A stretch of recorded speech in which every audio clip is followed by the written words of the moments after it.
Fada Productions presents In Conclusion, We Digress. The best hour of your life, you'll never get back. Hello, and welcome back to this episode of In Conclusion, We Digress. Thanks so much for coming back and listening. Hope you guys are doing well.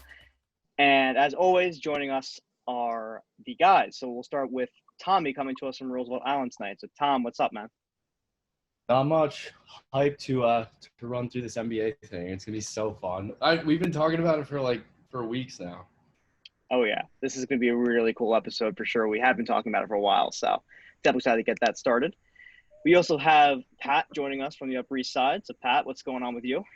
Hey, nothing much, guys. Yeah, today was my actually first day back at the office in like 3 months or so. So, well, temporarily, but still good to get out. It definitely felt really weird. I can imagine. Yeah, the day we're recording today, it's June 24th in the year of our Lord 2020. We, I know Praise Long be Island upon is him. now in phase 3 of coronavirus, and New York City is now going to be starting they started phase 2 on Monday, right? Mm-hmm. Yep. And Yeah. Long Island phase 3 was today? Yeah. Today, yeah. So heading in the right direction in New York, at least. That's good. We also have Mike joining us from the Upper East Side as well. So Mike, what's new with you? What's going on, guys? I just realized that NBA memes on Instagram makes a living shitting on the Knicks, and it makes me happy and sad at the same time. So I'm having some conflicts behind it. Hey, you know what? That's fair, but most of the hate that the Knicks receive is warranted. So always got to keep that in mind as well. Always remember. And last but not least, we have Kyle coming to us as well from Long Island tonight. So Kyle, what's up with you, man? Same old. I was able to watch my boys in blue in England win a game today and not lose to Liverpool on the weekend. And I'm excited to get into the NBA. So it's been a good sports week for me. That's exciting. That's awesome. Yeah, it's definitely been a really good return to sports so far. I know this past weekend we actually had the Belmont Stakes as well, which is really, really cool. I know a few of us here bet and won some money over the weekend, so that's always fun. And obviously just to have sports back is something that we've been alluding to on the podcast for a while that we're just really excited to have. So we figured tonight we'd do another little sports episode, but a little different structure. We're not going to actually talk about sports as they are now. We're actually going to dive into the NBA and talk about creating an all-time roster of some of the best players from each era of basketball. So to give a little background, on Twitter a couple of weeks ago, I actually found someone created a graphic, a create your own roster graphic, where you get $15 to create your ultimate NBA starting lineup. So I'm actually going to post that graphic up here now so we can all see it as we start our conversation. And everyone has actually prepared teams for this conversation today. So everyone has a chance to look at this already. Just to quickly kind of go over the rules before we kind of get started, reveal who we picked for our all NBA teams. So first and foremost, everyone has $15, as I mentioned, to build your team. So each player has a specific dollar value. You can choose each player depending upon their value. And then $15 is your total for your starting lineup. So this graphic is broken down into 3 different sects. So you have the modern era of NBA, which is 2000s to the present time. You have your classic era, which is the 1980s to the 1990s. And you have your antique era, which is the 1950s to the 1970s. So obviously 3 different stages of basketball. And one of the rules is you can only pick a maximum of 2 players per each era. So you cannot have more than 3 players per era in your starting lineup. All players are going to be considered at the peak of their career. So they're the best time they were playing. There is no restriction to what type of basketball it is. So we're just going to say they're all playing at the same time. There are no position restrictions, and you can only pick players from the graphic here below.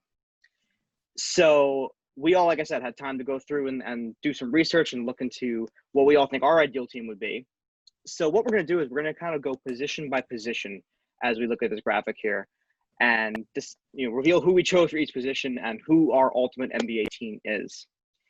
So I'd like to start with point guard, as they're kind of the little general of the offense. So we're going to definitely start there. And I want to hear everyone's pick, the quarterback of the basketball world. So let's start at point guard. Any volunteers want to reveal their initial pick for point guard in their starting lineup? Mike, we'll start with you. Well, first things first, I just want to say that for everyone listening, if you haven't looked, this is all on the Instagram. We're posting it beforehand. We'll keep posting this list. We really want to get some involvement. We'll probably have some polls up, so we want to hear what you guys have to say. Tell us who's the biggest idiot. We love that. Yeah, that'll come out after you listen to the episode, but leading up to the episode, we definitely want to hear what you guys think about the list. And if you've even, if you've seen it before or you disagree with some of the players, and I think you'll hear us on the list. But to start off, for point guard, I picked Derrick Rose, who was worth $1, which I think is a little ridiculous for an NBA. Yeah, for an NBA MVP player. In his prime. His prime. So we're not talking like glass knee, Knicks or after he came back and he was kind of a position player in Chicago. I'm talking like 25 points a game, 8 assists. 2011, 2012. Yeah, prime MVP, Derek. Also, another assumption we're making on this is that everybody is in their prime and healthy. This is every player at the top performing point in their career, and they are 100% healthy. So these guys at their best physical shape possible, playing the best basketball of their career. No promises that Derrick Rose knee isn't going to blow out in the middle of this hypothetical basketball game. But as my first pick for $1, which I think is an absolute steal from the modern era, Derrick Rose. Just looking at his numbers here, it's hard to really argue with that. For $1, you're getting a lot of value, especially in points per game. He's a solid player. He's good defensively. I mean, if you want to give it kind of a playoff atmosphere, the guy tears it up. I mean, he was putting up 27 points in the playoffs that year. It's pretty nuts. Hard to argue with him for $1. Well, if I could real quick, Mike, I actually picked Derrick Rose as well. But actually, we did a little amendment where we can have some bench players as well. So we allowed ourselves a $4 budget for bench, which we'll get into once we do the starting lineup. But I actually picked Derrick Rose for my bench. So So, Pat, you picked Derrick Rose as well for your starting lineup? I sure did. And for a lot of the reasons that Mike just listed, I think best value. I am very concerned because I think a lot of these names, especially, I would say particularly the ones in the modern era, are the ones listed at $1 or $2 are much better players than maybe this list gives credit for. And I think Derrick Rose is a perfect example of that. And I actually have another player of that caliber we'll get into when we get to that position. But yeah, Derrick Rose at $1 as my point. Okay, I like that. I mean, I agree that that's he's criminally undervalued. Also, for those of you listening, Kyle Lowry is marked as $2, while Derrick Rose is marked as $1. And I guess if you look at over their career and health and whatnot, it kind of doesn't make sense still. So worth mentioning, Kyle, really quick, that we didn't make this graphic. This came from Estutacho. I can't even say this right. At Twitter, EVR, something like that. He's at EVR 1022. So that's where I got on Twitter from this guy Estachio's account. So there are definitely, this is kind of based on, I guess, his opinion of where players are, but worth mentioning that we necessarily don't agree with all of the rankings of how he did the dollar everything. So Kyle, sorry, Correct. Go ahead. No, you're good. So I know this is a little controversial in this friend group because a lot of people don't like him, but I did pick Kyrie Irving for my point guard. At $2, I felt like that was not a bad value for money at all. I really did want my boy Dollar Dame, but $4 was a little bit steep for a point guard. I wasn't really ready to pay for that. I kind of looked into it thinking, is Kyrie worth it or am I just a fanboy bitch? Turns out he actually averages more points per game than Charles Barkley, Dwayne Wade, Hakeem Olajuwon, Blake Griffin, DeMarcus Cousins, David Robinson, Patrick Ewing, Bradley Beal, like Dirk Nowitzki. So he certainly is going to give you a good impact on the court. He averages almost 6 assists a game. And I just feel like the 2016 finals proved that the man could play under any kind of pressure in any situation. Tom, who did you choose for your point guard? Well, speaking of men who could play in any type of situation under any type of pressure, I splurged a little bit and I went with Steve Nash. Of course you did. Wait, what? No way. Shocking. So my psychology behind this pick, yeah, I know it's you guys Your might favorite player. If you're going to spend money on a point guard, you go with Steph Curry, but Steve Nash is arguably the best, had the best vision of the court of any player of all time. Pretty much single-handedly, well, I wouldn't want to say single-handedly, but took the Suns to the Western Conference Finals twice, once where he broke his nose and then hit a three to put them into overtime. Like, guys shot 90.4% from the free throw line over the course of 15 years. So if there's anybody that you need in the fourth quarter to help you win a game, it's that guy. And like, lastly, if you ever check YouTube for Steve Nash highlights, it's just absurd, like what that man does with the basketball. It's freakish. Not to mention he shot 42% from three. So Yeah, not bad at all. that's my pick. To note on the Steve Nash thing, and I think, like you said, people would normally splurge on Steph Curry. I think that's part of the issue with this list, is that it really undervalues players from like 2005 to like 2012 that are really excellent. And I mean, Steve Nash is $5. It's not undervaluing, but we're talking about, just for bang for your buck, the 50-40-90 club. So 50% for field goals, 40% for 3-pointers, and 90% for free throws. Steve Nash has twice as many seasons in that club than anybody else. Larry Bird is next with 2. Everybody else, the remaining 6 other participants in that club, have only 1, and that's Mark Price, Reggie Miller, Dirk, Kevin Durant, and Steph Curry. So not bad company that he won 4 times. I think as we go through this, we should also bring up any gripes we had in terms of valuations. And maybe this won't be shared by everyone, but I certainly believe that Darren Williams being the same value as Russell Westbrook Oh my God. is a little fucking I wanted to ridiculous. cry up. No. Yeah, Dude, Darren Williams at $3. I'll say for our listeners who are not watching this and can see the graphics, so Darren Williams was listed at $3, same with Russell Westbrook, and then below him was Kyrie, Kyle Lowry, Baron Davis, and Derrick Rose, who I believe all of them are better. You could interchange Darren Williams and Baron Davis. Like, Baron Davis was What you say? Darren Williams did play great basketball, but he played great basketball for about 4 years. with the Jazz. Yeah. Exactly. Yeah. Let's put it this way. He was pretty sick with the Nets too. Nah, New Jersey, He had like New Jersey Nets, yes. Oh, Brooklyn the Nets. season where they won 18 games? Yeah, they blew the lights out. Let's just say I was really pissed when in like 2016 Darren Williams passed me on all-time finals points scored list with the Cavs. with 1, right? With 1. Yeah. So quickly, if I could actually list the guy I chose. So you guys all went the modern era, which is interesting. I actually decided to go the antique era with my point guard. Wow. And so I know I mentioned I had chosen Derrick Rose for the bench. We'll get to that later. My point guard I chose, and Tommy, you'll appreciate this, I think, more than anybody. I chose $1 antique era Bob Cousy. Yeah, baby. I didn't know that. Oh, that's awesome. That's a great. Now, Bob Cousy, let me say this. So we're all in our mid-20s. We didn't actually get to watch Bob Cousy play. But from what I have heard about him and seen on YouTube with him, he was a absolute dimer. I believe, if I'm right about this, I think he was the assist champion in the NBA 8 times in his career. So he is just diming every single season. He won the NBA championship 6 times, 13-time All-Star. I mean, he's just – very good passer, very good defender. Won the MVP in 1956, FYI. So figured go the old route, the Kuz, the Houdini of the hardwood. And he was a lefty too. He was a lefty. Oh, that is weird. Southpaw. Yeah.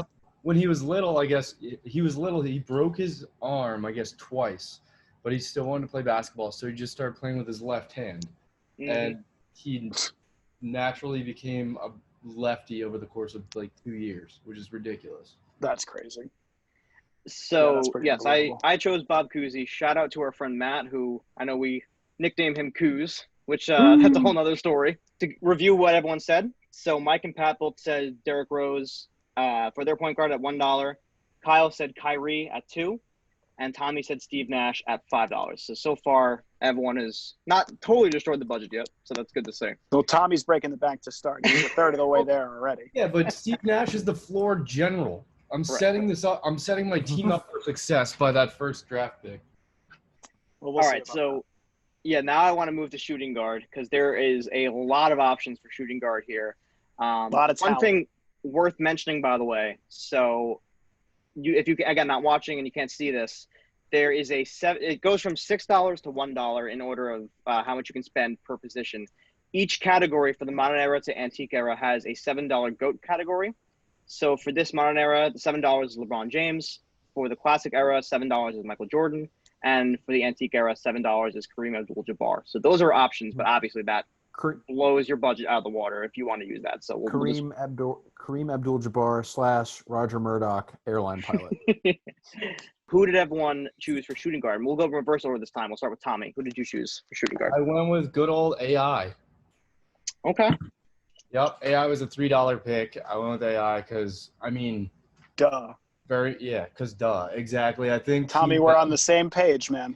Yeah, I think AI was actually such a bargain at $3. I mean, he's the 7th all-time points per game scorer. Yeah. Behind only Kevin Durant, Jerry West, LeBron James, Wilt Michael, and Elgin Baylor. And 6.2 assists per game. I'll take that for almost 27 points a game to pair that with. Mm-hmm. Yeah. When he started balling, he was young. Yeah, yeah. Him and Steve Nash paired up together. Oh shit! That's a pretty wild backcourt. So yeah, that's pretty disgusting. I'm kind of here for that. So I'm with Tommy on that. So that simplifies my response. Pat, what do you have at shooting guard? Or who do you have? At shooting guard, I selected the GOAT, Michael Jordan. Wow. Okay. 7 points. Okay, interesting. So you and Tommy have both spent a lot of money on it. So no, Derrick Rose with $1 and Jordan for $7. So I've spent about half your budget. Both Pat and Tommy are both $8 right now. Both at more than 50% of your budget. I'm bargain shopping from now on. All right, it's just that just happens to be the side of the lineup that's that amount of money. If we stopped from the opposite order, it probably would have been the inverse, sirs. Well, there you have it. So Pat, not to start another debate because I want to make sure we stay on track with getting the teams in a orderly fashion. But is you choosing MJ over LeBron a statement about who you think the best player of all time is? It's not. I'll answer the question for him, and no, you won't. Okay. It has nothing to do with that. It's the fact that I couldn't pick 3 players from one era. So that's the maximum player rule there at play. Fair enough. Yeah, that screwed me over a little bit too. Mm-hmm. That is definitely one of the challenges in this is that you could really pick anyone from any one of these eras because obviously this list is all of amazing players, but you have to choose only 2 per era as a maximum. So you have to at least choose 1 from each, and you can only have a maximum of 2. So it makes it tough. And when I had the choice, not that I hate people from the antique era, because there were obviously a lot of people who could ball. I just think the generation now is just big. They're bigger, stronger. They shoot better, like just as a whole. So that's why I tended to lead towards the newer era. Yeah, no hate on the antique guys. Yeah. Not that I hate. Who's this? Oscar Robinson. George Meehan. But I was going to go with Derrick Rose over him. Fair enough. No, that totally makes sense. All right, so Mike, to you, what is your pick for shooting guard? Just caveat, real quick. Why is Oscar Robinson a $6 pick and Russell Westbrook is a $3 pick? Just saying. Well, Russell Westbrook is overvalued. 2 players average triple doubles. That's all I'm saying. Yeah, but didn't Oscar Robinson win like 2 or 3 titles? Yeah, but Russ had seasons of averaging triple doubles, didn't he? Yeah, he did. They have. Russ actually has the most triple doubles in NBA history, doesn't he? Yeah, so why is he by a lot? a $3 pick compared to a 6? Just say. I mean, I know. I agree fair. completely. I agree completely. It's just something that I caught checking the first. I think you're right. Isn't that because Oscar Robertson actually facilitated a team to succeed, whereas Russell Westbrook is just like a cancer? Yeah, I mean maybe that has something to do with it. But Mike, to you, what's your pick for shooting guard? All right, so this was actually my last pick, which is why I spent all my money in the modern and the classic era, and I had to pick someone from the antique era. But it actually, to someone who's a fairly new basketball fan, it brought me into somebody from a very long time ago, actually an ABA legend, eventually NBA legend, but George Gervin, who, for those of you who don't know, was an absolute stud between 75 and 82, 83. At his prime, he was averaging 33 points a game. Wow. That was an absolute stud on the floor, shooting over 50%. Yeah. He was always good for a couple of rebounds. He was pretty big. He was 6'8", 6'9", but he was a skinny little dude. But he could shoot. The guy had hands. Whatever they estimated his long-range shooting was over 35%. So he was a pretty solid pick. He was my one pick. He was a little expensive, more than I would have liked to have picked. someone I didn't know that much about. But when, I needed a shooting guard, I had $4 to spend. I figured I'd go for the most value there, and that's who I came up with. Okay. No, I actually looked into George Gervin too, Mike, because I always like to do my research to see like who everybody is. There are some names I hit that admittedly I'm not even aware of, so I tried to look up to see everybody. But yeah, George Gervin was a baller from what I was able to see. So he averaged I think 25 or 26 points throughout his whole career. So he clearly killed it. So for me, quickly, my shooting guard, hate me if you will, but I ended up going with Klay Thompson. No, listen, if you need someone who is just automatic at that position and you have a good point guard, I mean, Clay's a good shot. So that was my thinking. So Bob Cousy, I chose him because I knew he was a dimer. And then Klay Thompson, at least him and Ray Allen, I would say, are the two best spot-up shooters I think I've ever watched. Klay Thompson is unbelievable. When he's on, he's automatic. He doesn't miss. Yeah, so I agree.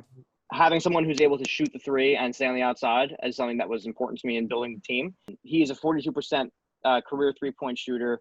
He's averaged 22 points a game for his entire career. I mean, he's done well. So you got to figure too, like if you're hypothetically, if we're listing all these teams here, and obviously we're going to compare them and be like, oh, well, who has the edge in this category? And compared to someone who might have selected an antique era player for that particular position, shooting guard, I don't think there's obviously some very good players, Oscar Robinson clearly being one of them, but do you really see him shutting down Klay Thompson from three? No. Yeah, no, I agree. I think Klay Thompson was – I kind of bounced back and forth between Klay and AI, but I settled with AI just because of the step over, quite frankly, and just that murderous instinct that man has to just win. We're going to move on to small forward now, but just to give everyone at home an update of where we're all at with budgets. So I am at $4. Bob Cousy was 1. Klay was 3. Tommy's at 8. Steve Nash was 5. AI was 3. Kyle is at 5. Kyrie was 2. AI was 3. Pat is at 8. D-Rose was 1. MJ was 7. And then Mike is at 5 as well. D-Rose was 1. George Gervin was 4. So that's where everyone stands right now with their budget. So cool. Let's move to small forward. We'll start with Pat this time. Who'd you choose for small forward, Pat? Ooh. So I selected. So you guys might have remembered. I alluded to the fact that there might have been another undervalued player. I know exactly who you picked. Yeah, I think we picked the same person. We all know who you picked. I listed this in the pregame talks. It's Carmelo Anthony, who is, I think we all agreed, just bitterly undervalued at $1. If we're talking prime, which we clearly are. Carmelo Anthony in his prime is arguably the best mid-range shooter in the history. One of the best. Yeah, like exactly. Yep, 100%. Yeah, I'm going to save everybody a lot of time. I'd also pick Carmelo Anthony because that was an absolute sin. Like 2011 to 2014, Carmelo Anthony, or like even 06, 07, 08. Basically anytime he was in the end of his time in Denver and the beginning of his time with the Knicks, like that's the beginning all the way basically through the second to last year, he was still absolutely lights out. It was just that last year where he was just like, I'm done. I mean, when he was in Denver, the best defense is a good offense. Is like the whole Mike D'Antoni, George Karl basketball is like he murdered that. He absolutely killed it. And then he had those pieces around him that would just feed him, like Chauncey Billups, literally just tossing him the ball. Yeah. Because he didn't play defense, so it worked. Yeah, exactly. Still doesn't. But I mean, now he's a million years old.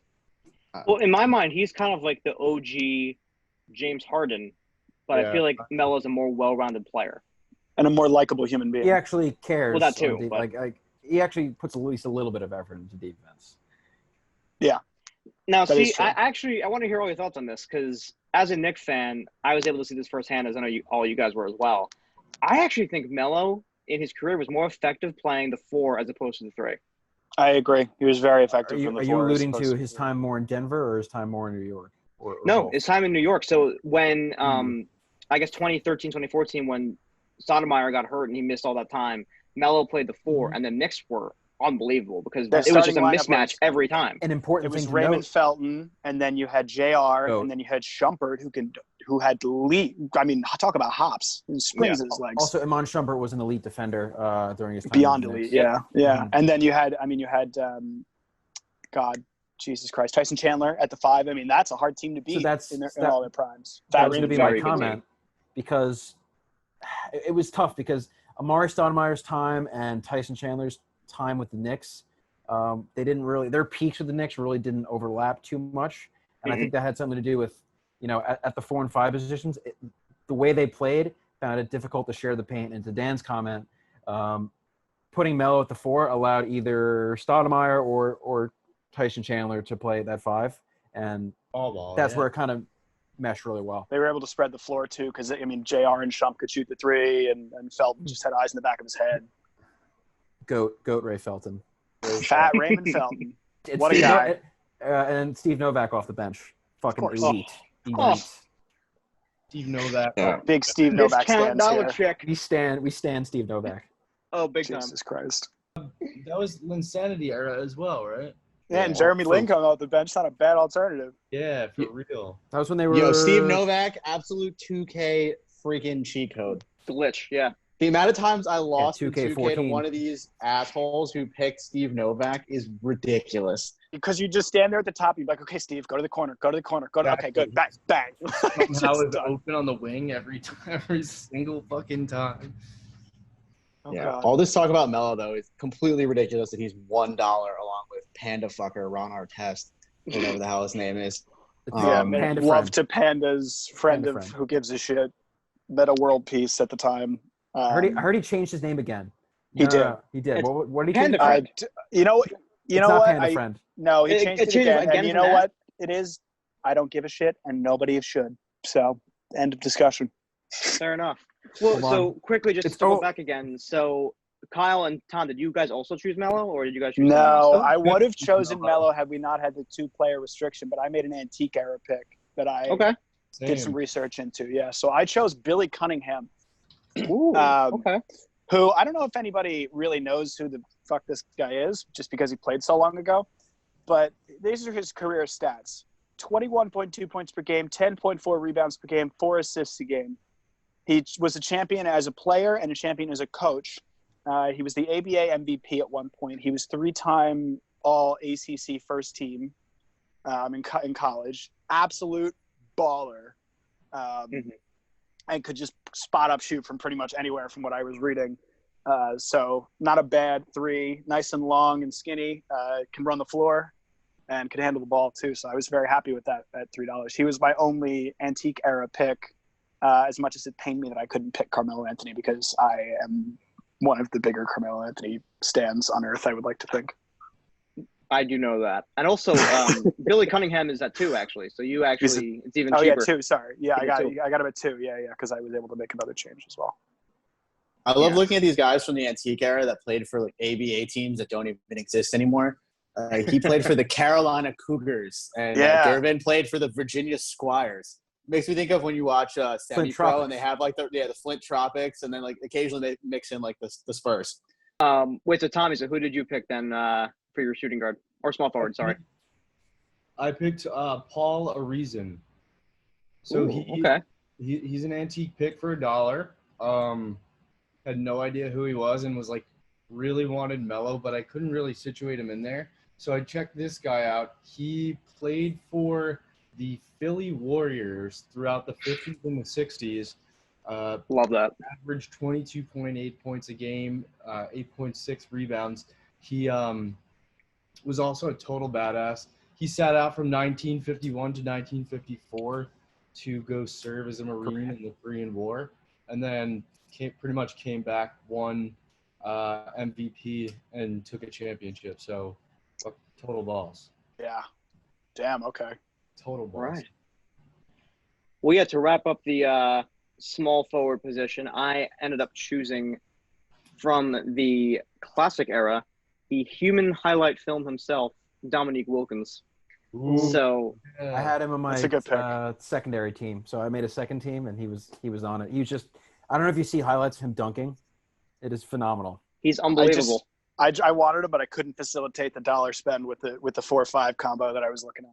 Yeah. Well, you see, Pat, so to your point, so everybody knows Dominique Wilkins because of the dunking, but he was an unbelievable player in his time, too. He won a 9-time All-Star, won the scoring title in 1985, 7-time All-NBA selection. He won the Rookie of the Year in 82. Just an unbelievable talent. Averaged 25 points per game throughout his career, 7 rebounds. Like he was a very well-rounded player beyond just his dunking ability. So, And he helped Spud Webb win the dunk competition one year. he did. He did do that. That is also he a did. fact. Yeah. Was it anyone? Quickly to go over here because I'm curious to hear your thoughts. Looking especially at the modern era of this list, is there anyone that you guys felt was way too high on this list in particular for at least Paul the modern Pierce. era? Meta Paul World Pierce. Peace should not be on that list. Let's start with that. Paul Pierce. That's exactly what I was thinking too, Kyle. I don't think Paul Pierce should be a 5. He's not a $5 player. I'm sorry. I'd rather have Vince Carter any day of the week. And even fucking Peja Stojakovic, quite frankly, who was an absolute unit of a man. Chris Middleton, I don't think should be on the list. I agree. Chris Good. Middleton should be He's there. But he's not. I would like, swap all Paul. time. If you have to keep Paul Pierce there, Paul George is taking his place. In my Peja opinion, Stojakovic, definitely worth the money. absolute Definitely. beast. Yeah. Definitely. Jimmy Butler, I don't know about $3. See, I would switch Jimmy Butler and $1. Melo. I think Melo should be a 3 and Butler should be a 1. I'll allow that. Yeah, I'm okay with that. How the hell is Jimmy Butler above Melo? Jesus Christ! Jimmy Butler. I'm telling you, they Fucking just figure it out. there's so much hate for people that played like in the mid 2000s There's so much hate and the for Carmelo early Anthony. 2000s. There's a lot of Knicks hate on this list too. Okay, so That's you awesome. guys are gonna hate me, and I You like should him. address that. I like him as a person, and I just think he's really overvalued. I think Manu at $4 is a little bit much. Well, in the previous category, yes, I for agree. the shooting guard. Yeah. Yeah. Dude, Manu is. Well, first Manu's of a all, in that role same player. category, He's not a scorer. Luka Doncic is also at 4, and I don't know if he's earned that just yet. He's had a great first couple He years. had of one really career. good year. I don't know if he's there yet, but yeah, Mike, to your point, Manu is very much the epitome of the sixth man. He has been the sixth man on. It's what? Best 6 man in NBA history. I would absolutely agree with that. I think he's the best sixth man. Oh yeah, Jamal Which is Crawford, also man who surprising gets- that he's not My on this man's list. gets no love. I think That's you're thinking of shocking J.R. to me. Smith. He's Who a actually killer. maybe join the Lakers in the next couple of weeks. I so saw that. We'll get to that later. Because Dudley's going to sit out, Avery Bradley. or Avery Bradley. Sorry, Jared Dudley was talking smack about him today. I think. Jared Dudley's a piece of Jared shit, Dudley but whatever. should be the last person Well- who ever talks well, about yeah. it ever. Yeah. Yeah, well, Pat Beverly started doing it. I think all the low-hanging fruit, worthless assholes in the NBA decided that was their cue to open up. Wait, so Mike, so to your point, based on statistics, you don't think Manu deserves the $4 position? I don't think a guy who is, I mean, obviously Manu, great player and a huge piece of that Spurs dynasty and the success that they had. And Pop himself was like basically Manu's, 50% of the reason why we do this, and I'll work him till he dies on the court. But I don't know, a guy who averaged like 13 points a game and a handful of rebounds and a handful of assists with, 6-man minutes. I don't know if he's worth $4 on a list. Ever see that man in a playoff game though? He's I'm the not saying definition he's of clutch. Yeah. He's the definition of clutch, but here's the thing.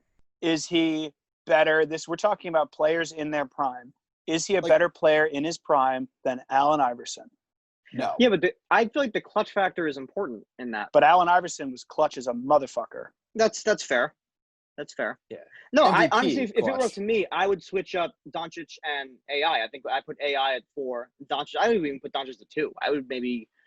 I'm gonna switch Clay and Manu just because I think Clay's ability to knock the lights out cannot be undersold. Doncic is Personally. too young to be on this list, in my opinion. Yes.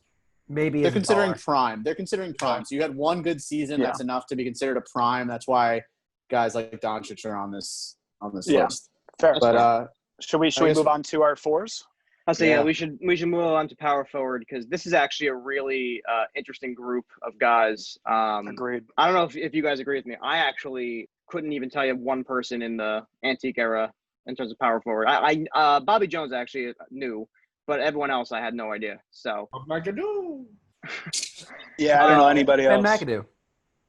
yeah, Ben McAdoo's Don't give us PTSD. great father. No, but Kyle, let's start with you this time. Who did you choose for your 4? So my 4, I chose the round mound of rebound, Charles Barkley. Good pick. Just an absolute savage, 22 points a game, 11.7 rebounds. Will fight to the death for any ball. And generally Oh, a pretty the shit talker. hysterical person. Yeah, great shit talker.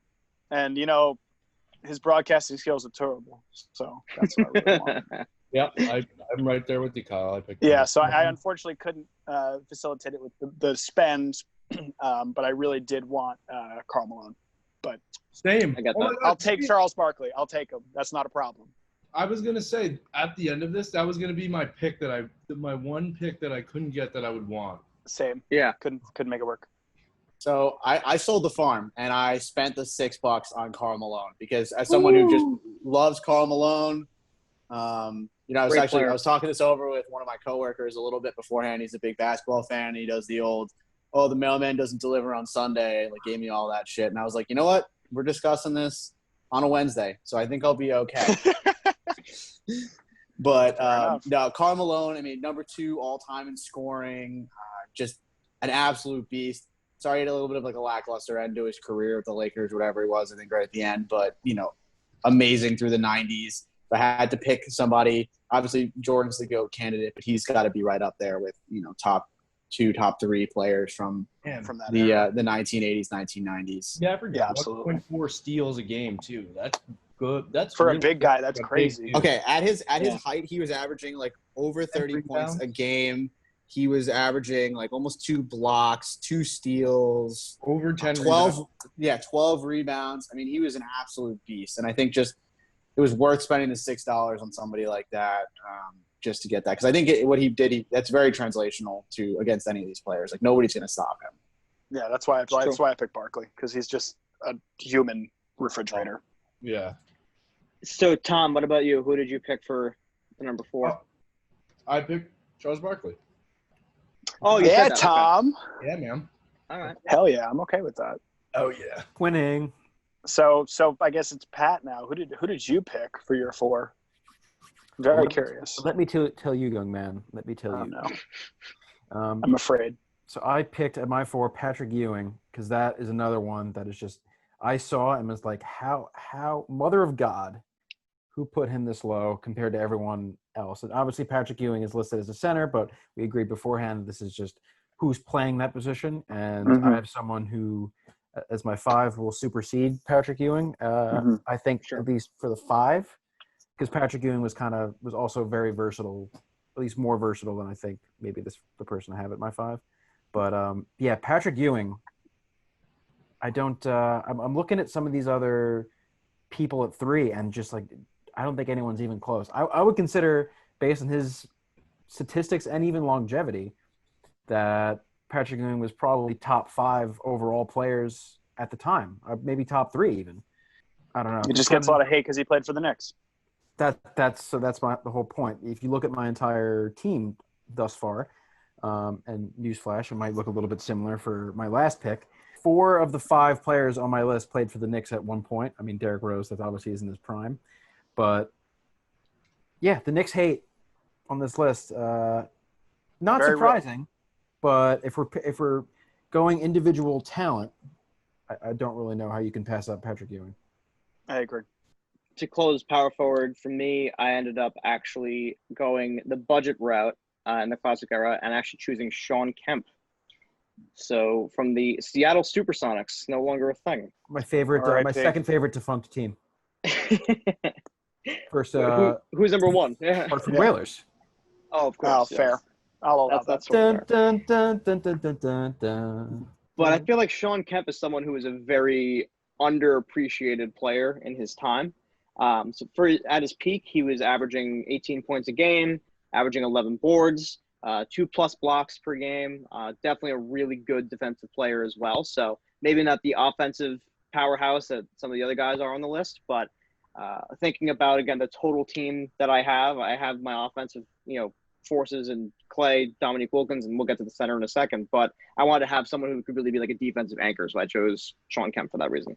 I get big Greg Monroe vibes from him. Better version of Greg Monroe, but yes. Greg Monroe, just total flub out of the gates. I wouldn't say that. Out of the gates. He had a What couple did Greg good Monroe seasons. do? He was good. He was He pretty had good. like a good seasons. season and a half, and then he For the stopped Bucks, working. right?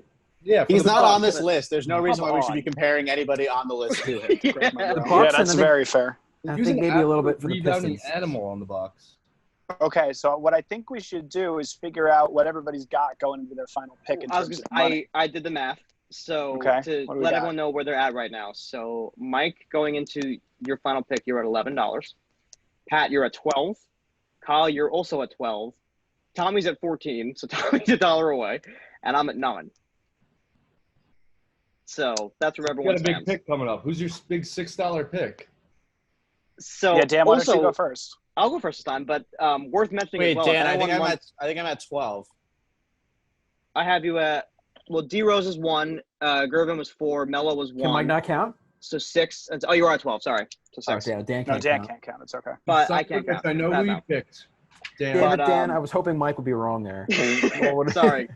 I have it written very, very small at the top of my notebook here, so I must have mixed up the number. But, As we always do, math is a really, It's a really cool thing. Fucking cringy.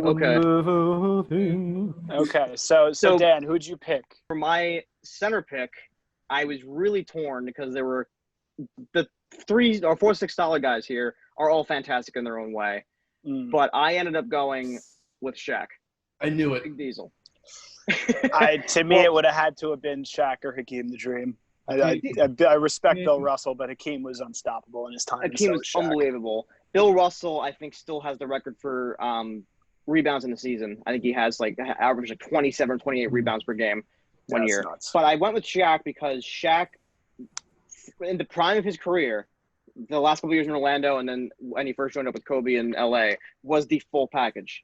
He averaged 24 points per game. He was 3-time all defense during that period. He averaged almost 3 blocks per game. He actually won, I think, MVP of the finals 3 or 4 times. He was MVP candidate every year. Shaq was just an unbelievable talent, and he was so well-rounded, even though he's just a massive 7'1", 340-pound massive human. But he's just tremendously athletic. He does everything well. Can't really shoot all that well, but you don't need to when you're that big. So No. I figured I wanted a really big, well-rounded center to kind of close things out. So I went with Shaq. Not a bad pick. I think pretty respectable. Yeah. So I also want to give a nod to Tim Duncan, though, because Tim Duncan, I don't know if I qualify him as a true center because I feel like he played 4 a lot of his career, too. Yeah, I think he's a stretch But 4. Tim Duncan is, as clutch as they come, just always know what you're going to get with him. So I got to give a nod to him and Hakeem, but I would choice. definitely put Dwight Howard over Tim Duncan. LOL. That's another thing. Dwight Howard at $5 is also a little wild, but yeah, we'll start with we'll go with Tom this time. Tom, you tell us who your center pick is. No. I was gonna say with $1, if you picked anybody but Dikembe Mutombo, I was gonna yell at you. Yeah, Dikembe. Yao Ming. I'd still rather have Dikembe Mutombo. So would I. Dikembe Mutombo with what is it? I think it was a $2 pick or $1. Dollar. $1 pick. Singular dollar. Yeah, boys. Yeah. I mean, averaged over 10 rebounds a game, 2.8 blocks a game to average your career. That's ridiculous. That is insane. Yeah, that's pretty nuts. And then, he's a character. How could you hate But him? good reason I'm presence on in the the locker room. Good Imagine- presence in the locker room. Imagine Steve Nash just lobbing him fucking balls from mid-court and then just Yeah, that would be hustling easy. defense. Hell yeah. That would be very easy. Kyle, So what's your Dan, pick? I'll go. Well, I picked Pat Ewing because Okay. I had $3 left, and B, I abhor Joel Embiid, and I think he's horrendously overrated. Yes, So overrated. Also, Pat Ewing. I mean, Pat Ewing was just an animal, and played in the Jordan era with a great Knicks team that just missed being champions. More than at least twice just missed. Yeah, so I mean, as a Knicks fan, you got to respect it. But 21 points a game and 9.8 rebounds a game across your career. So it's just hard to need to give any more reason for picking him. I think that was the most logical thing I could have done. No, that totally. He brought the Knicks back to life. He brought the whole city back to life when he was drafted. So Pat, we'll go to you, and then we'll finish up with Mike last. Sure. So I didn't think this was right, but I scoured this list, memorized it even, and I was trying to find this player, and I couldn't find him. So this is a write-in. Kurt Rambis, LA Lakers. Shut the fuck up. Highly encourage you to YouTube some of his career highlights because they are, let me tell you, they're pretty spectacular. he has at least 3 rebounds there that not anyone was in 6 feet of him. So, Dude, so his who'd you really highlights are all like Highlights his are literally uncontested just rebounds. uncontested rebounds, and a couple passes that resulted in a somewhat flashy dunk. And by another wide player. open low to mid-range jumpers. Hell yeah. Now, We're getting Pat, good stuff. posterized. That's my kind of ball. So, Pat, who'd you really pick? He's good at creating separation. So my actual pick, again, I was upset. Well, Pat, first of all, I mean, clearly Kurt Rambis has had a big influence on not just your life, but all of our lives, really. I mean, he's just a great guy. But Right? is it true that you have his jersey hanging in your room? Or It's not you have hanging his in my jersey? room right now. It's hanging in my closet. Oh, okay. It's one of my most prized possessions, I would say. I've had it for a couple of years now. It really doesn't get enough love. I should definitely wear it out in public more often. You really should. Yeah. Mhm. Are you embarrassed of your Kurt Rambis jersey, Pat? Absolutely not. It's a little bit on the small side because I ordered it a little bit too small. So that's my only hesitation. But not that that would stop me from wearing it. Is that your subtle way of telling us that you've just been getting yoked all quarantine? Yeah, basically. He's just like, I don't want to break the. basically. You don't want to like, rip it. You don't want to Hulk it. I get you. he's just basketball Joe Dirt, is what he is. That's You see accurate. him? That's a great. That's a face of just bitter determination. And just a bad haircut. That's the face Oh, of terrible. somebody who's good at basketball's nuts is about to be in his face, like at some point in the next 5 minutes.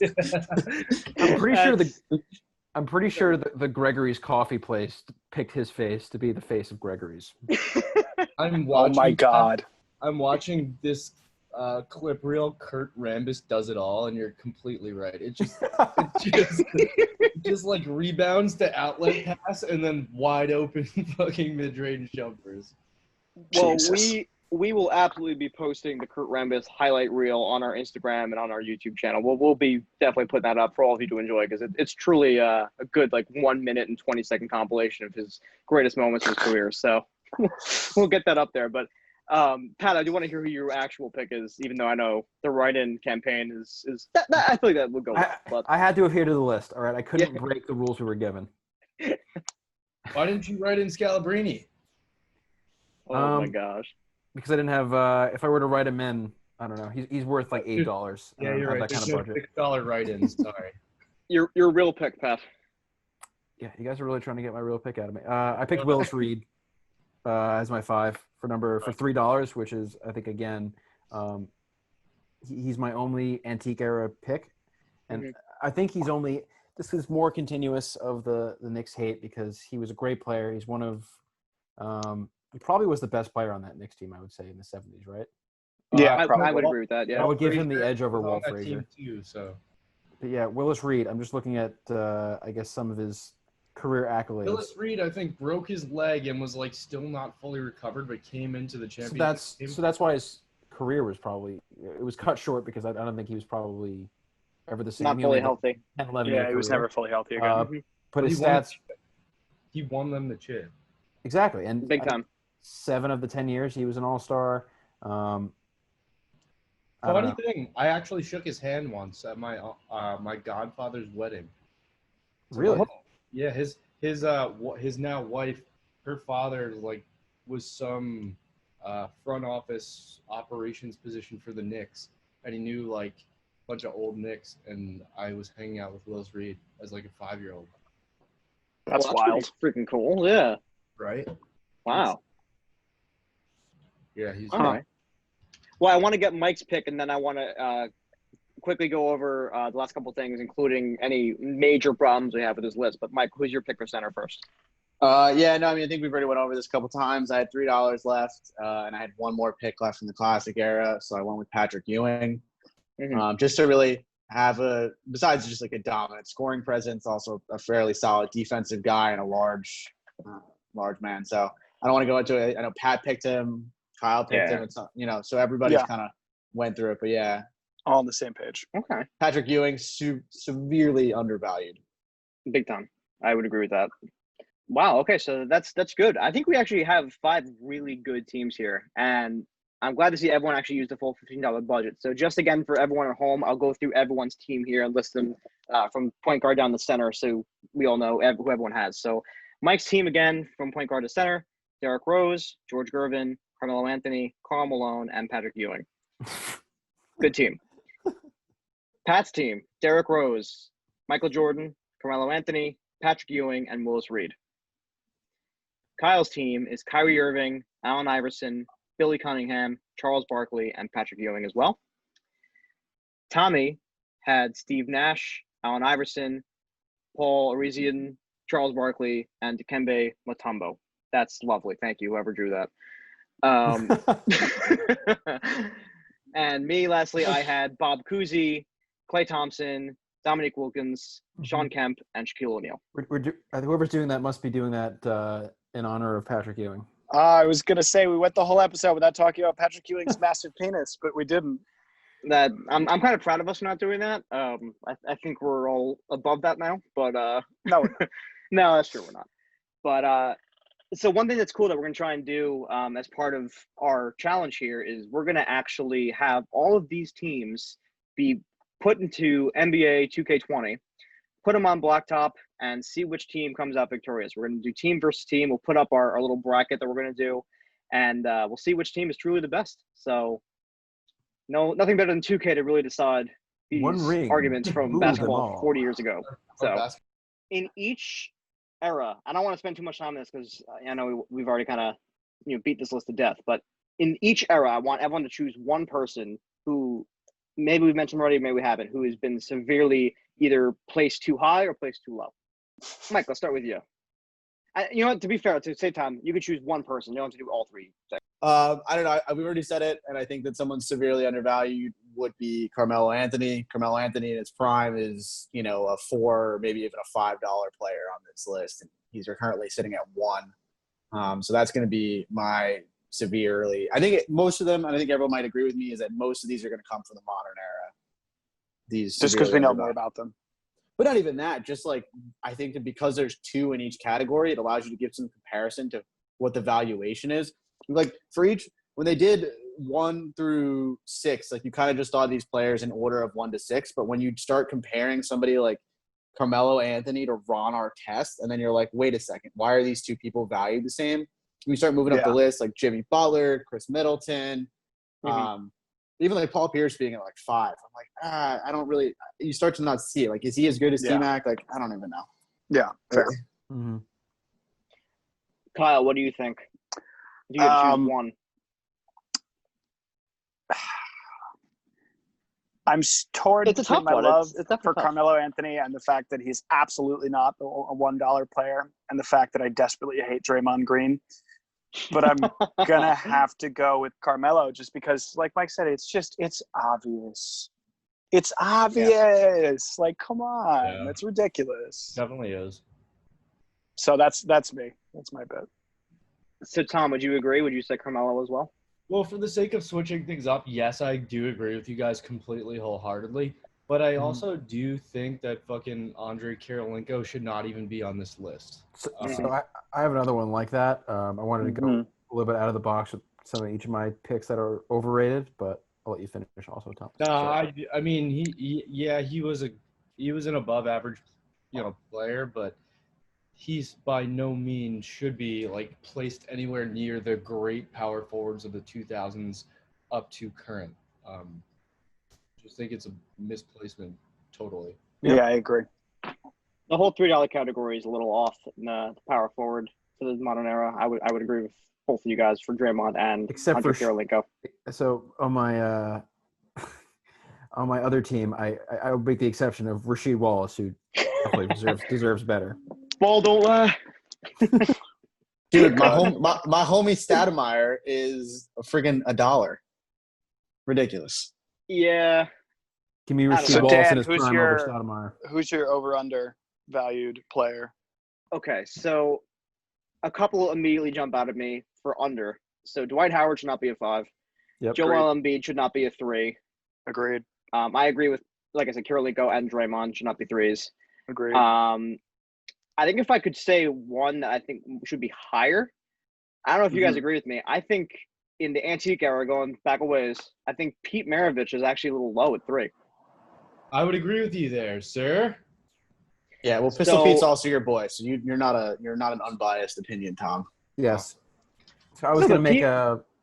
Pete Go Maravich ahead. is a great player. Great assist guy. Great assist guy. See, I don't know if I could I don't know if I'd put him up at 5 or Right here. Clyde is, but I don't know. I feel like 3 is just low. Maravich is an unbelievable player. Yeah. Bump him to 4. Yeah, we can give him the 4. That's fine. And one other thing I wanted to hear from everybody. So part of the rules that we kind of expanded from here is we gave everybody an additional $4 budget to either do a 6th man or have a little bit of a bench. So did anyone actually take under that responsibility and build themselves either a 6th man or a bench? I Mike. did. Yeah, so the rules that we set for this was a 6-man or basically you had to somehow make a combination of 3 players. It was $4 and 1 from each era. Did everyone respect that, or are we just kind of being all over the place? So I did 1 from thought each the era. I rules didn't were respect that, $4 to do a 6th man or a bench. I figured my Oh, bench okay. would be two $2 players or 1 of the 3. That's what Yeah, I. that's Right. So you could have done that. You could have done 6 man just straight up $4. So Mike, what did you decide? I have a 3-person bench, and I also consider one of them maybe my 6-man. So for $2, my modern player and probably my 6-man would be Blake, Okay. because I think he was a steal. Still is very At good, $2, and now he can actually shoot 3-pointers. So that's a pretty crazy player to be coming off the bench. Dunk, 3-pointer. More well-rounded now. Okay. Yeah. I also would have taken Dikembe for $1, Mm-hmm. and I took Bill Sharman from the antique era, who was actually like kind of a stud. Let me pull up his stats. But I mean, he was $1, and I wanted to pick somebody from every era to make up. And honestly, I think if you had to make a legitimate, not just a blacktop team of 5 players, I think with those 3 players coming off the bench, you could have a pretty solid full game if you were able to sim that in some way, shape, or form. I mean, yeah, he was, a solid 18-point per game player, 4-time champion, won as a coach, won it 5 times as an executive. So he's a pretty NBA storied career, played all over the place. So that's my pick. Not too bad. Okay. Pat, what about you? Who did you end up choosing for your 6th man or your bench with the $4 extra? Quick notes, really quick though, before we for overrated and underrated. 1, Drew Holiday should not be on this fucking list. Agreed. And I think Earl the Pearl Monroe should be a little bit higher. And I have no problem what with else that. did I have? That's really. I'm blanking So on my we- 3rd one, but I guess So moving into Maravich my, should be 4, and then Earl should be 3, probably, right? I would assume. shift them both up. I would say. And then tiny old Archibald go down to number 2. Yes, that's fair. Yeah. And then my actual bench, I alluded to him earlier, Rasheed Wallace, Sheed, during his time with the Nuggets. Oh, could he? Yeah, beast. He was Beast mode. insane. Wallace squared, as they say, on that team. So, Wait, I you had mean him- the Pistons? and Ben Wall, on Pistons, that's what I mean. Pistons. I'm yeah. sorry. It was I like didn't mean Chauncey Billups, Rip Hamilton era. Correct. Mm-hmm. So she did 2, so you have $2 more. So I had another bench spot. I was actually going to pick Gary Payton. Oh, okay. Who That's a good pick. played for my defunct Seattle Supersonics team, one of the most famous players. Really good player. I think he was a 10-time plus All-Star or something like that. Sounds obscene. Really number, underrated, yeah. and his longevity was high too. He won.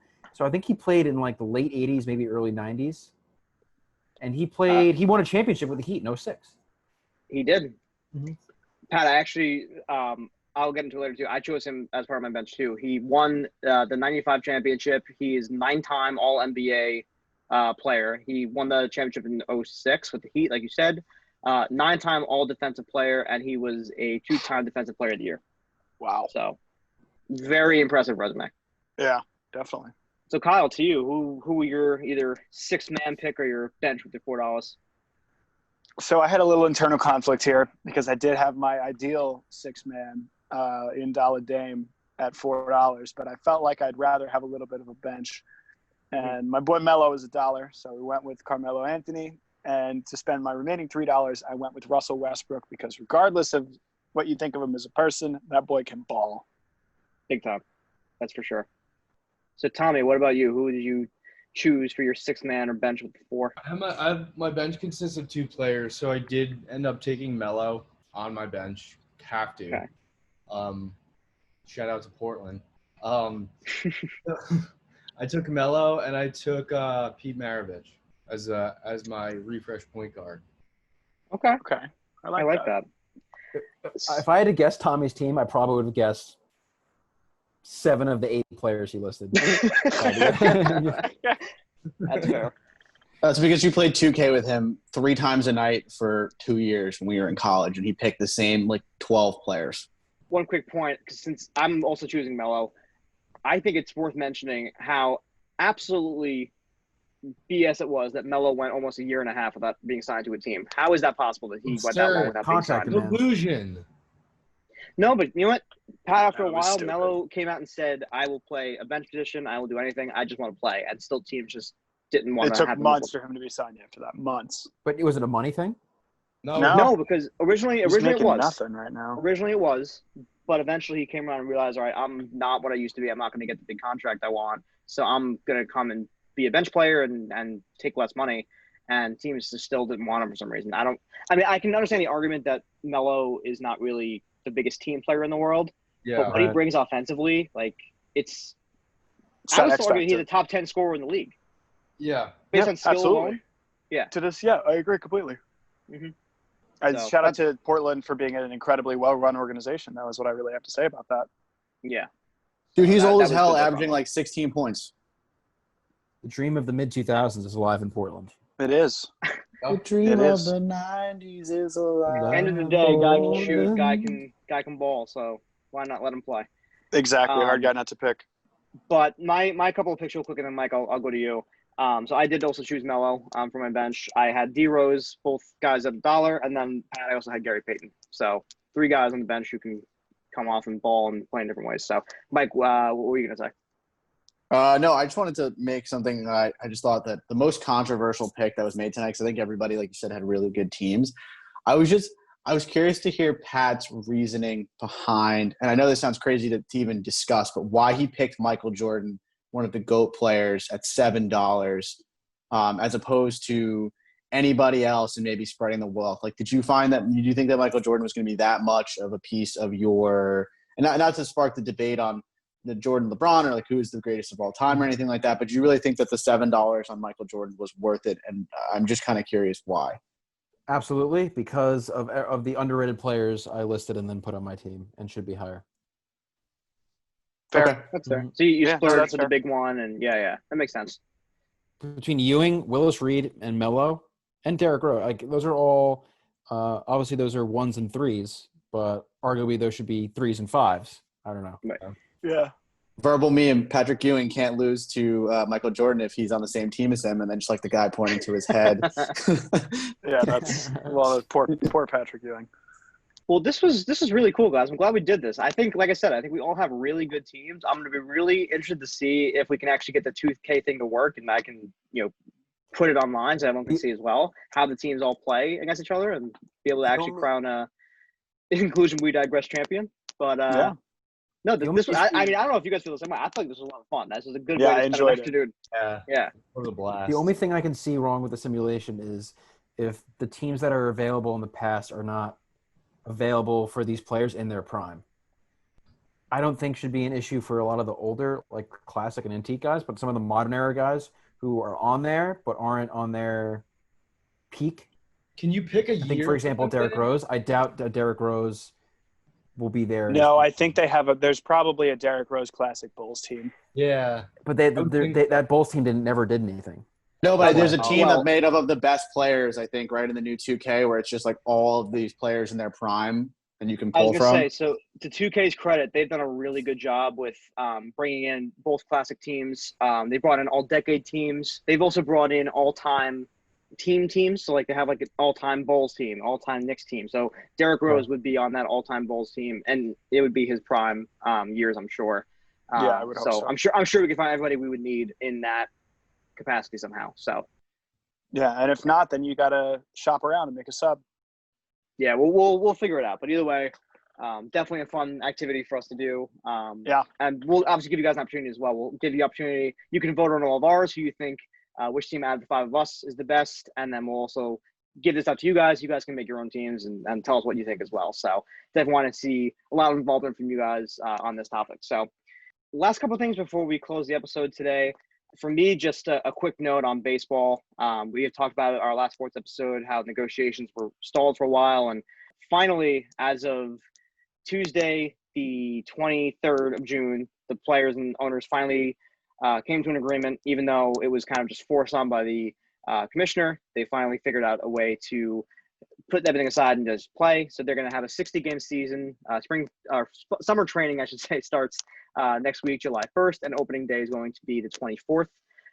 So each team will play 60 games, as I mentioned, 40 against your own division, and then 20 within your division counterparts. So, for example, if you were in the NL East, you play 40 games against your NL East opponents, and then 20 games against the AL East opponents, and vice versa. So that'll be exciting. I know me personally, I'm over the moon to have baseball back. It's such a huge part of my life, and I'm really happy that even though the players and owners both acted like a bunch of fucking babies in this whole situation, I'm happy just to have something to look forward to and baseball back to play. And I'm sure a lot of players are just happy to be back as well. So really excited that is coming through. I know we also have a Pat fact. So Pat, we'll start with you with your Pat fact of the day. I'm excited. Oh, you know what that means. No, The fuck was that? It was a really bad attempt at him trying to put a cuckoo clock into it, but Dan can do that stuff in post. I was gonna say I can edit that in if you want. Like, you don't have to. I thought that was do the bad. terrible sound effect on your phone. Yeah, just let him do these things in post. So it was a bad Yeah. sound effect, or like not even accounting for the whatever's lost in the audio here. Right. Which probably Were you going for the hip hop horn? Were you doing hip hop horn? No, I was going cuckoo clock. Full cuckoo clock. Because it's a I feel like history they- fact. But I feel like hip hop horn is very much Pat's vibe. Yeah, but the cuckoo clock fits more with the history vibe. Yeah, I don't know. It's the first thing that came to me. All right, let's not hyperanalyze. Let's focus on the history. Thank you. Okay. You give us our Pat fact, Pat. I have two quick ones. If that's okay. Yes. Let's hear it. So the first one is on this day in 1314. So Dan already listed the day at the front of the episode. I'm not going to say it again. Robert the Bruce of Scotland, who's the king, the royalty in Scotland at the time, defeated King Edward II in the Battle of Bannockburn. That was the year 1314. So a lot of people, Robert the Bruce is portrayed in the movie Braveheart. But my question is, so Robert the Bruce kind of succeeded William Wallace in that movie and was one of the earls, and one of the dukes in Scotland. So my question for you is, given Mel Gibson's well-known hatred for marginalized groups, do you think, looking back, he would have switched sides in that movie and joined the English? And Yes. do you think that would have affected the Battle of Bannockburn? No. Robert the Bruce versus William Wallace. I feel I like want a full analysis. I want thoughts. Okay, so here's my thought. He was just one dude. Yeah, he did a lot of hyping motherfuckers up, but if one guy switches to the other side, like, his heart wasn't in it to begin with. So Full Benedict Arnold. I think, yeah, full Benedict Arnold. I mean, first of all, fuck that guy, and second of all, fuck that guy. Well, Benedict So- Arnold was, obviously he's a traitor, but he was also very much belittled. He did a lot of good stuff for the Continental Army early on, and he was never fully appreciated for that work. Obviously, he's a scumbag for what he did. He did treason. I don't give a shit what he did beforehand. I'm just saying, if it wasn't for him, they might have not gotten to that point. But I don't know. Coulda, shoulda, We woulda. digressed. We digressed there. No, I agree with you. He's kind of an asshole. His name. If it wasn't for that, there would be Benedict Arnold schools across. Yeah, Think about that for a second. Yeah, but it also That's wouldn't the be thought, weird. It wouldn't be weird that because you'd we be wouldn't saying know that. the difference in a meta sense. Or if he It's never got it's weird caught. thinking about. No, it wouldn't be weird, but it's weird thinking about. I don't know. Agreed. So what's Pat fact number 2? Okay, appreciate the analysis. Yeah, clearly nobody wanted to get into the Mel Gibson thing. No, I don't Apologies. want to touch that with a 49.5-foot pole. Look, if William Wallace switched That's sides, fair. then we would all have gotten at least 3 hours of our lives back, depending on how many times we've watched the movie Braveheart. And Great that would have movie. left a lot more room for like the better Mel Gibson roles, like What Women Want, or what was that one about Jesus? Passion for the The prize. passion. What do you Wasn't mean? in it. What was that one He about? directed it. He Jesus. wasn't in it. Are you out of your fucking mind? Only the best. Only the What's best. the name of that? Only the What best about Jesus Jesus? Christ reenactment ever made. He wasn't in it. Totally was the He director. directed it. Yeah. Okay, moving on from that debacle of history. Yeah, Pat, please give us your next fact before we keep going down this rabbit hole. That's actually a connection point, though. If Mel Gibson was in The Patriot, so Benedict Arnold. I bet he was. Maybe they were friends. It's possible. So, in this day, also in 1955, so real heart of the Cold War, or actually, like probably right before it reaches its peak, because we're still a couple years away from Bay of Pigs and the Missile Crisis and all that. In 1955, on this day, Soviet MiGs downed a U.S. Navy patrol plane over the Bering Strait, which I'm sure everyone has learned in history class. Probably not as important as people think, but the Bering Strait is the land bridge, the former land bridge that connected Alaska, like in the Aleutian Islands. I don't know if it's the Aleutians, but part of Alaska with a part of Siberia. Yes, it was the northern part, not the Aleutians. The Aleutians are like several hundred miles from Russia. Exactly. Okay. Yeah. So my question for you guys is, do you think if Maverick and Iceman were born 20 years older, do you think they stop this? And how do you think they stop this? Being inverted. End of story. We're done. Okay. That's the answer I was looking for. Yep. Yeah. Okay, I'll allow it. It was a 4G roll, and the reason why they could see it at about 1 meter was because they were inverted. And if you can't see my middle fingers, it's what was on the Polaroid. Michael. I don't know, but can you go inverted with a? They didn't have Tomcats in 1955. They had like sabers. Which Could definitely go inverted with, and you could go inverted in World War II. What the fuck are you talking about? No, I mean like at that velocity. I don't think you go at that velocity, but I don't know. Do you think they didn't have the same aerodynamics as Tomcats? No, definitely not. Wait, maybe that's what happened to Maverick's father. Dun dun dun. Whoa.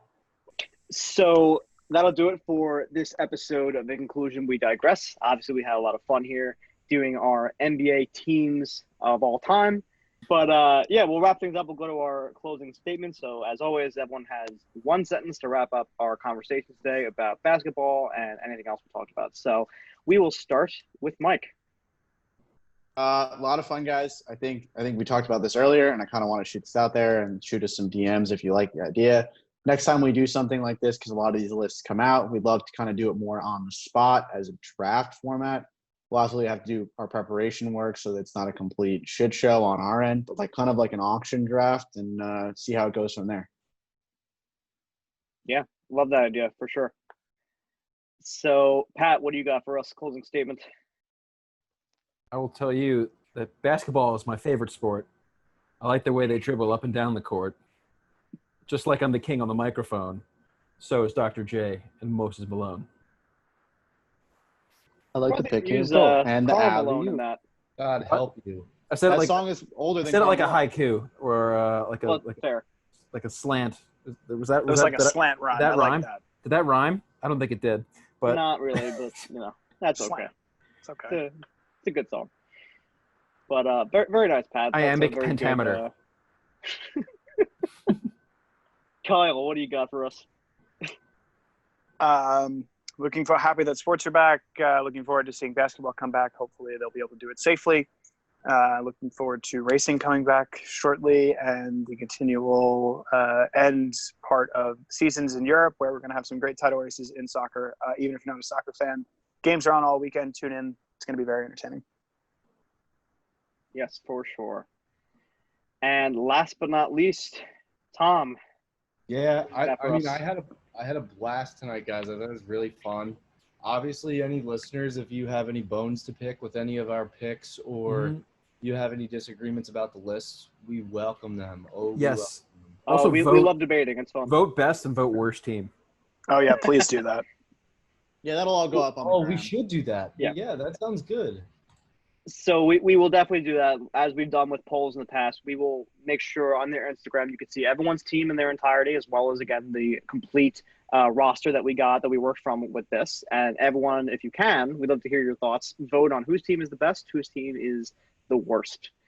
Again, we will do it all in 2K simulation as well, so we can see how that plays out. But definitely want to hear your thoughts as well. And as Tommy said, things you think we did wrong or anything you want to comment about any of our teams, please send them our way. We'd love to hear it, and we'll definitely address it on our next sports episode as well. So send that all over.